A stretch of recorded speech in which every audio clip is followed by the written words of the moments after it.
WSN Radio. It's all about what's next. Go to financialsurvivalnetwork.com and sign up for your free weekly newsletter. You'll also get 3 free reports. The Financial Survival Network. It's all about what's next.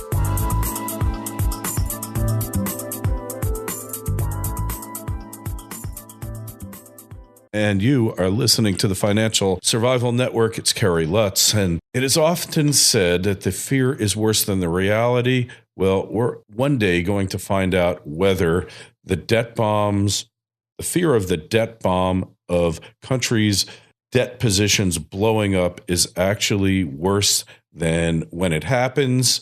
But for now, we've got 4 more months to ponder the fate of Greece and what will happen. And here to ponder with us is Danielle Park. Hasn't been here in a while. Danielle, welcome back. Hey, thanks, Kerry. Hey, so I love the picture of you snowshoeing around the forest. No, that was the lake. Oh, that was the lake. It was a frozen lake with ice and fish huts as far as the eye could see. Yeah, I don't think you have to worry about falling in there. I'm sure that ice is probably 30 feet thick. And I don't know if you ever watched that show Gold Rush, but I know it's all fake reality TV, but they appear to find some gold on the show. And it's just so much fun to watch because they're in the Klondike, which is godforsaken cold, almost as cold, or I guess it's colder than where you are. And they're out there, everything is going wrong in their lives are falling apart, and they're in just god-awful physical conditions. I can't even imagine the way they're living, and every other word out of their mouths is a 4-letter word. Just everything's falling apart. Their equipment's falling apart. There's permafrost all over the place. They're in the tundra and they're searching for gold. It's just insanity, but this is what they do. Mm-hmm. And I guess Wall Street and the bankers, really not much different. If you ever listen to the tapes of them on the trading floor, and I've seen the trading floors, I've had many friends who worked on the street, and profanity, it's just not much different than Gold Rush when you get down to it, right? Yeah, it's like a maniac mentality, kind of. It's not really logic. No, it's not. It's a herd of rhinoceros, right? Balanced life. Let's put it that way. No. Balance doesn't really come into this. But yeah, the as you and I were saying in the discussion beforehand, it's like at some point, in order to grow, you really do have to face fear. And I think that what we're seeing play out in Greece right now is, I'm hoping at some point, whether it's Greece or whether it's the revolts that are now building in Spain and some of these other countries that are, coming to a revolt stage against the burden of debt that's been placed upon them by the banking system, by the central banks, by the EU, by the Troika. All these bankers that created and helped create were instrumental in the global debt bubble and have been bailing their own, reputations and records out incessantly since. But if, as you and I have seen in both our legal work in prior life, and as I've seen in just personally counseling people who have come through bankruptcies, the fear of admitting the truth is always haunting. But once they do, there's that catharsis of, oh, thank God, now I can stop, with these fake appearances. I can let this debt that I could never repay go. I can start fresh. I can start kind of honest in terms of what I can actually afford again, because I won't have the benefit of all this credit to lean on. And it'll be a pay as I go sort of, and build up respectable savings again. And I think that's the way out of this mess. And there is no other way. You can't fix debt with more debt. We've said it for years. They keep trying to do it. It's just been amazing how long they've been able to keep the gig up. That it defies really your imagination. Yeah, I feel like I'm a purveyor of really dated and bad cliches. The way I've been, you can't get yourself out of debt by taking on more debt, and it just befuddles the mind. Well, and the thing is, when you're in debt, you're already broke. Like when you're on verge of bankruptcy as many countries are today, as many individuals, they just are actually effectively insolvent, and they're just sort of pretending, extending, keeping the game going a while. But ultimately, when you already are broke, you don't have a lot to lose in bankruptcy. What you have, you have to lose debt and gain spending power, essentially, if you think about it. Because if those payments are written off and you no longer are making them, you've just gained spending power. What the people that have something to lose are the lenders, because they've booked your loan. Mm-hmm. Yep. They booked your loan and income that was coming from those debts. So it's really the status quo that has everything to lose. It's the bankers who lent too much that have to take the losses here, much more than it is the individuals or the countries like Greece. When they cut debt, when they default, as we've seen in other countries and other times, their ability to consume and spend in their own economy will go up, not down. Yeah, the one thing, though, that the Greeks don't want to come to terms with is fiscal responsibility. They've been irresponsible for decades.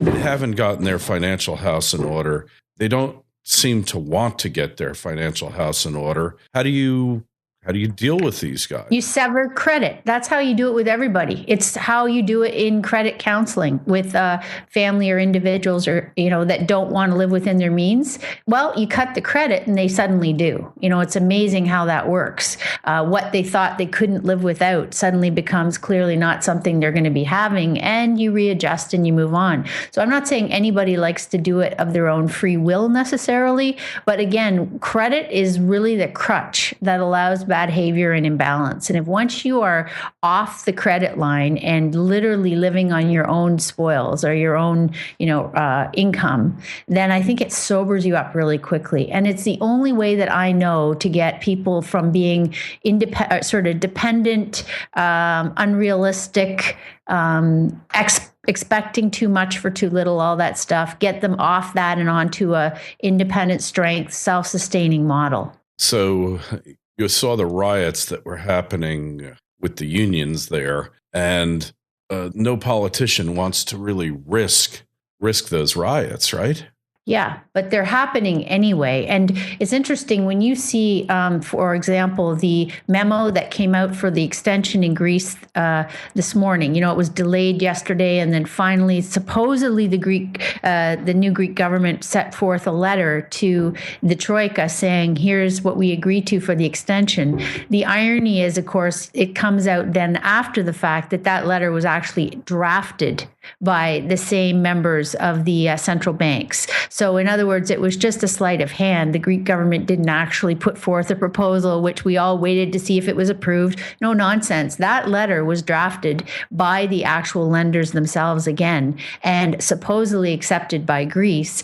But now you're seeing that there's a bunch of fallout and anger in Greece itself. And why wouldn't there be? They supposedly elected a new government to push back and sever that. Right. So here it is, the same guys doing the same things. And where does that get you, right? Maybe it's not going to happen for another little while here, but it's so thinly, tautly stretched. The public tolerance and they've already been through suffering. They've already been through years of depression. This is what I mean. The Greek economy doesn't really have a lot to lose in defaulting on this debt. It's the lenders and the status quo and the central banks that have everything to lose. And central banks are not exactly the most popular institutions on the planet at this point, are they? Well, there's still quite a bit of bowing and scraping when they come into the room. And, Dr. Yellen up on the Hill today in the U.S. giving her Humphrey Hawkins testimony. And,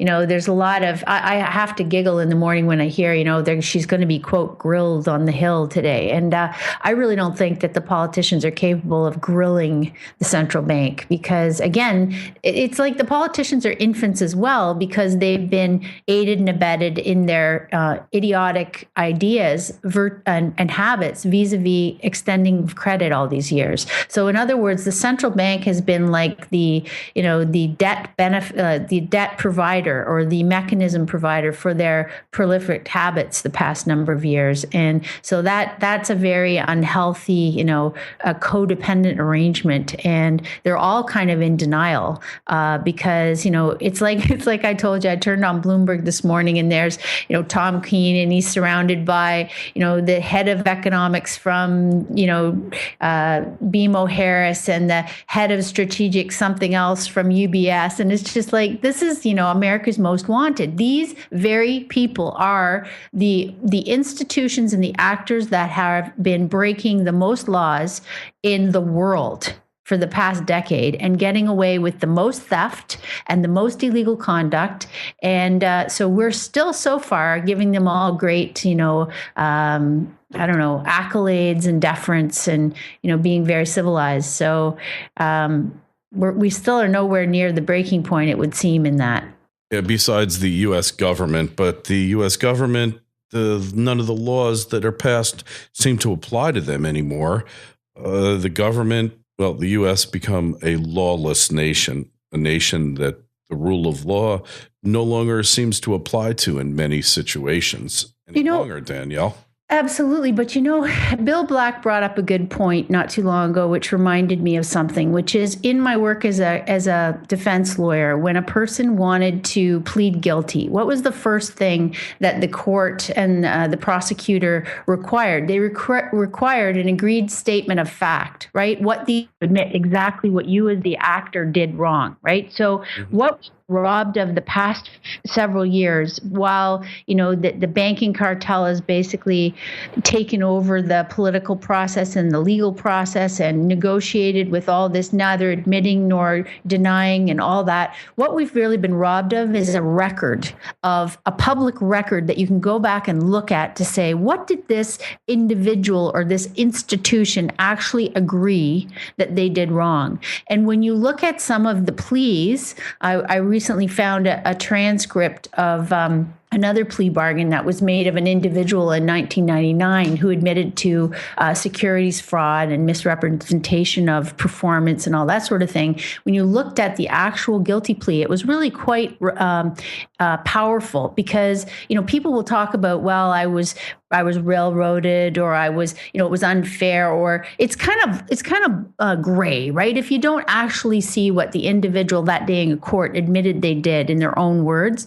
then you really don't get a sense of it. And I think what's been going on the past few years is this hiding behind corporations so that there's fines paid, but there's no individuals held accountable. We human beings cannot function in such a society because what happens is we all start shifting responsibility and denying that it was us individuals that did wrong. And that's why we've got this anarchy in this system where no one's accountable or feels accountable, or everyone's on the take, so everyone justifies why they should also steal and rob and cheat. And, you have a breakdown of all trust and reasonable procedures in the system. And that's really where it is today. So I go back to, we cannot allow any more of that. We have to have individuals held accountable. No more of this, the corporation did that or the other thing. It has to be individuals named. They have to admit if they're going to enter a plea or write a check, they have to actually, be penalized personally.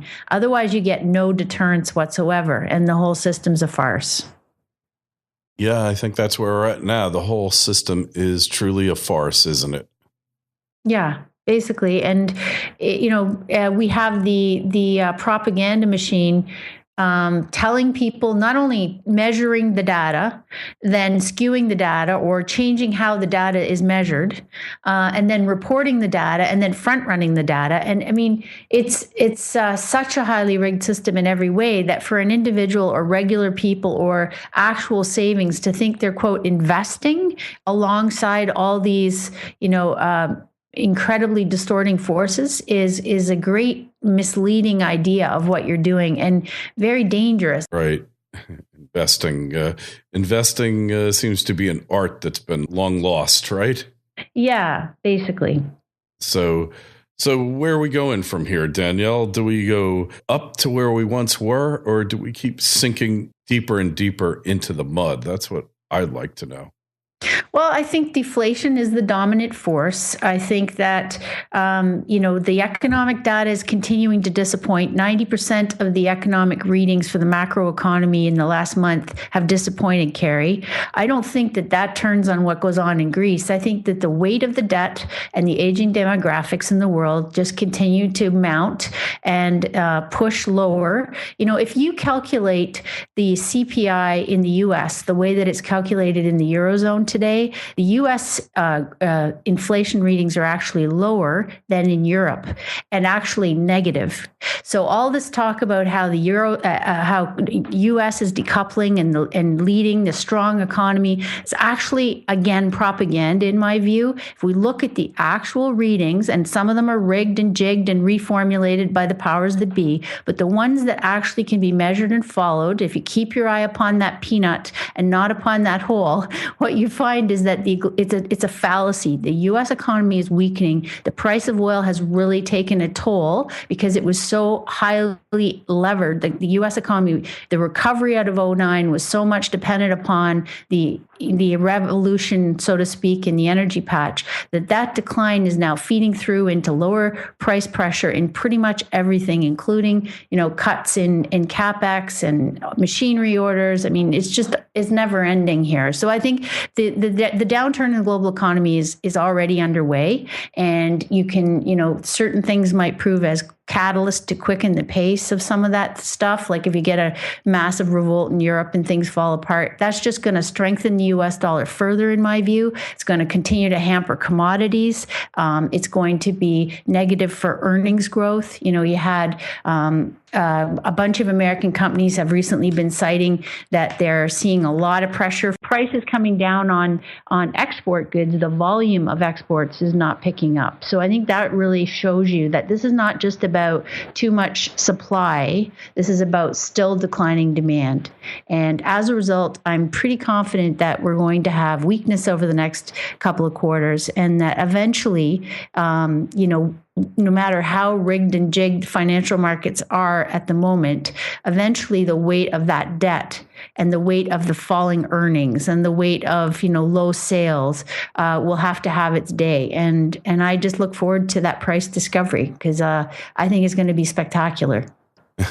Yeah, it's going to be one for the ages, I think. And it's going to require a rethinking really by just about everybody on the planet, especially the people who are in the financial sector or reliant upon the financial sector. If you're in a career, law, finance, if you sell Maseratis, Lamborghinis, if you're in high-end real estate, anywhere on the planet, right? If you sell Picassos or Matisses, whatever it is, you're going to have a major wake-up call, aren't you? Well, the rest of the economy's had it already and hasn't recovered out of 2008's recession. So, you're just going to kind of get a snippet of what the rest of the world is going through, which is lower sales, lower earnings. But the people who will do fine, in my view, are the ones who are not highly levered, who have little debt, who've built up savings and kept it nice and liquid, who aren't dependent upon, who aren't doing their retirement calculations based on,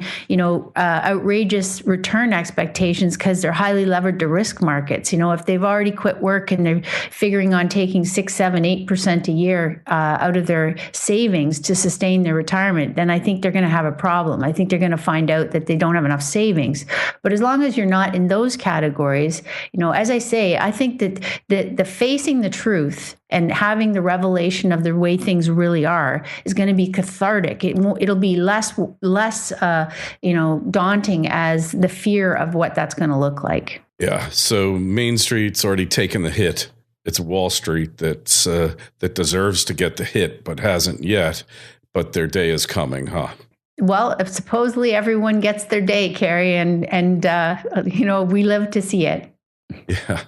Well, it's going to be a sight to see. And, well, technology and everything that's happened, the number of people that actually work in Wall Street in the financial sector in the U.S. has gone down by quite a bit over the past 10, 15 years, the back offices of Wall Street have ceased to exist because the paper that used to need to be pushed isn't anymore. I don't know if you caught the article, but the Merck, the Chicago Merck Exchange, the CBOE, they're getting rid of their floors now. Not going to exist. It's all going to be electronic trading. So it's kind of the tech. If the wheels of justice don't get them, the technology is going to get them, isn't it?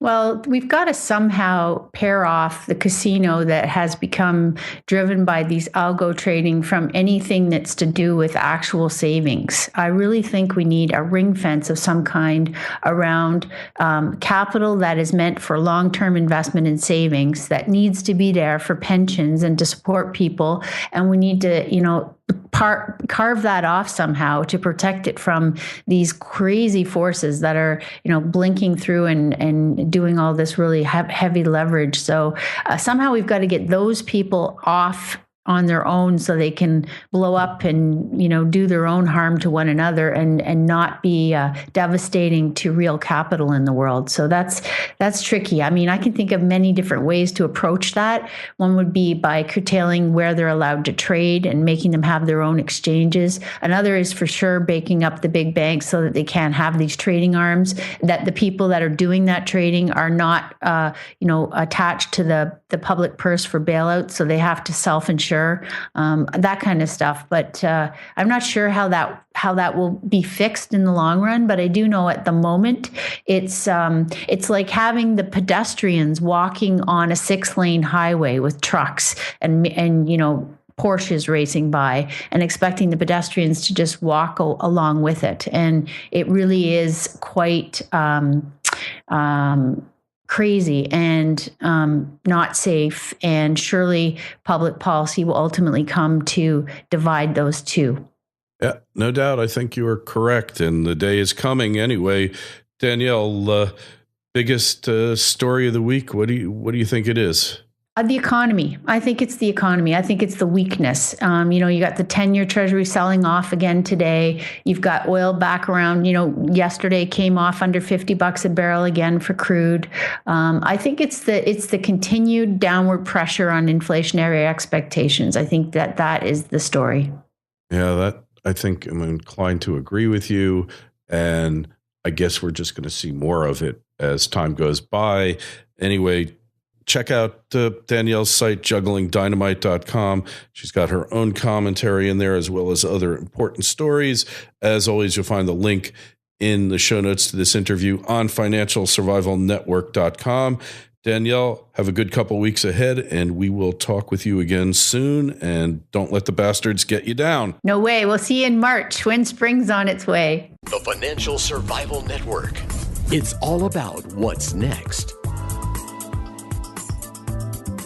Worried about the coming dollar collapse? Then you need to speak to Tom Cloud today about buying gold and silver. It's the key to protecting your wealth from a declining dollar. Call him now at 800-247-2812. Tom will help you find the exact right bullion products to keep you safe. Would you believe that Tom's been in the business for 38 years? Tom understands these markets better than just about anybody. He's seen bull markets and he's seen bear markets, and he's not worried, and you shouldn't be either. When it comes to uncertain times like these, there's only one place to turn, and that's gold and silver. And Tom's offering all FSN listeners free shipping and insurance. So call Tom now at 800-247-2812. That's 800-247-2812, or visit cloudhardassets.com and tell him Kerry sent you.